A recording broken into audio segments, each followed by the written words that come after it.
The main thing you have to think about as the standards for organic is you don't use these like really intense chemical pesticides on it. They can use some types of pesticides, but they're sort of more natural things. They're not the chemicals made in a lab. Okay.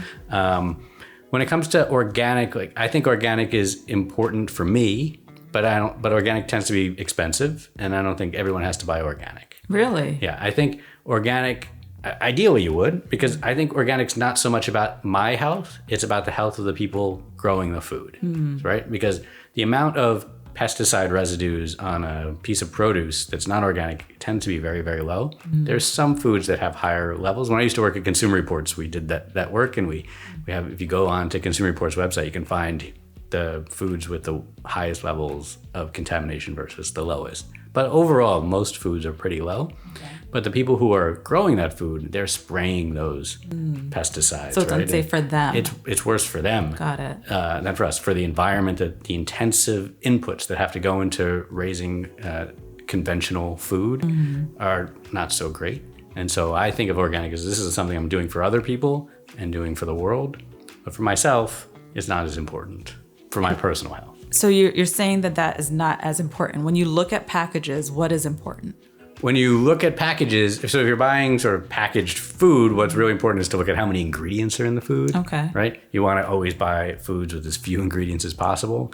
You want to look at what those ingredients are. Like if you're trying to eat whole grains, you have to, sometimes something can be whole wheat, but it means just some of it's whole wheat. So you have to look for something that's like 100% whole grain if you want to know it's all whole grain. And then you want to look for ingredients you don't need in something. Like you don't always need sugar, if there's lots of different ways of saying sugar. So you got to decode how many different sugar things are in this. What are the different ways? You know, there's certain sugar alcohols. Okay. There's different starches that are basically turned into sugar. There's just sugar, there's honey, there's syrups. There's lots of ways you can kind of name sugar. So maybe not looking at the ingredients, but looking at how much sugar is in something and trying to keep it, I think below 6 grams is the ideal thing. But so yeah, when you're buying, but on packaged foods, when you're talking about organic, it also has a couple of different meanings. Yes. There's 100% organic. So that means everything in the package is organic. And then there's made with organic ingredients, which means I can't remember off the top of my head what the percentage is, but different percentage of ingredients is in there.